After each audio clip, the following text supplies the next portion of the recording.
नमस्कार, मैं हूं आपके साथ आशा सरमाल। आज आर्मी डे है और सेना दिवस को आज बड़े ही धूमधाम के साथ मनाया गया। लेकिन आपको ये भी बताते चले कि आज हर जगह पर श्रद्धांजलि कार्यक्रम भी रखे गए और देश के वीरों को श्रद्धांजलि भी दी गई, नम आंखों से याद भी किया गया। क्योंकि जिन जवानों ने शहादत दी है देश के लिए, उन्हें कभी भुलाया नहीं जा सकता है। उनके नाम हमेशा स्वर्ण अक्षरों में यहाँ पर लिखे जाएंगे और लिखे भी गए हैं। लेकिन इसी पर आज बातचीत करने के लिए कर्नल वीके साही हमारे साथ जुड़ चुके हैं।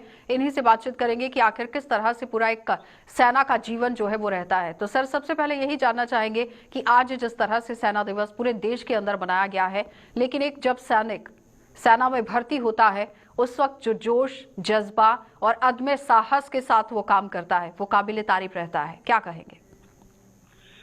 आपने बड़ा अच्छा कहा आशा। जब एक नौजवान फौज में आता है तो बड़ा जज्बा और जोश लेकर आता है। पर मैं आपको ये बताना चाहूंगा कि ये जोश और जज्बा उसके साथ लगातार रहता है। आई एम 80 years यंग और बड़ी जिंदादिली से कह सकता हूँ कि आज भी वही जोश, वही जज्बा कायम है। आपने नोट किया होगा, हम फौजियों को जवान कहते हैं। वो जवान शरीर से जवान रहे ना रहे, दिल से जवान रहता है। और जहाँ तक देश के लिए जज्बे का सवाल है, वो दिन प्रतिदिन बढ़ता है, प्रगति करता है, आगे बढ़ता है। और जो माँ भारती और जो भारत के तिरंगे से मुझे प्यार उस दिन था जिस दिन मैंने पहली बार वर्दी पहनी, वो उस दिन भी था जिस दिन वर्दी उतारी, और आज भी है जब मैं वर्दी नहीं पहनता। 15 अगस्त 1947 के बाद जो उतार चढ़ाव देश ने देखे, उसमें हमारे जवानों का एक बहुत ही अच्छा सा रोल रहा। करियप्पा का तो रोल रहा ही रहा, लेकिन उनके साथ साथ कई जवानों का भी रोल रहा। और पूरी तरह से आज के दिन को जिस तरह से मनाया गया है, युवाओं से कुछ कहना चाहेंगे? युवाओं से मैं एक ही बात कहना चाहूंगा, और वो ये है कि देश से ऊपर कुछ नहीं, तिरंगे से ऊंचा कोई झंडा नहीं, भारत माँ से बड़ी कोई माँ नहीं।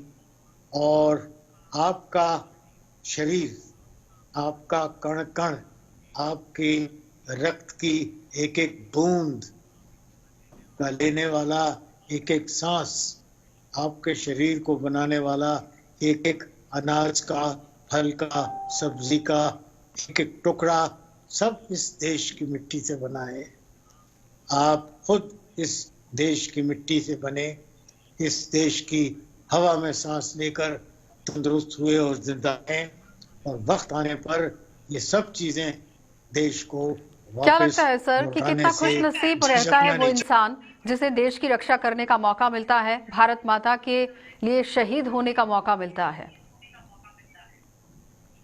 शहीद होने का मौका मिलना बहुत खूबसूरती है, सौभाग्य की बात है।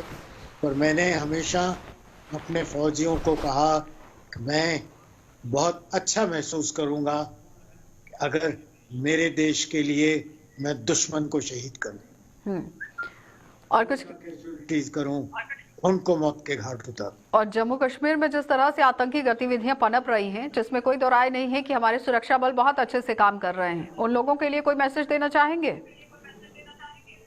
डटे रहो, तगड़े रहो, और कोई भी शक्ति कभी माँ भारती की ओर आंख उठाकर ना देख सके। कोई मेरे देश के टुकड़े नहीं कर सकता।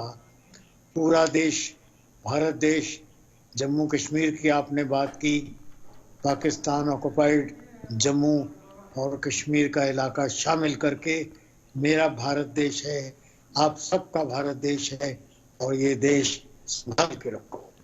सर, उन माओं के लिए कुछ कहना चाहेंगे जिन माताओं की झोलियां तो खाली हो गई, सूनी हो गई, लेकिन आज भी गर्व महसूस करती हैं? मैं समझता हूं देश को अगर सच्चे रूप से किसी का आभारी होना चाहिए तो ये वो माताएं हैं जिन्होंने अपने बच्चे, ये वो वीर रांगनाएं हैं, वीर नारियां जिन्होंने अपने शौहर, अपने पति, वो बहनें हैं जिन्होंने अपने भाई देश के लिए न्यौछावर कर दिए। चलिए सर, बहुत बहुत धन्यवाद। धन्यवाद।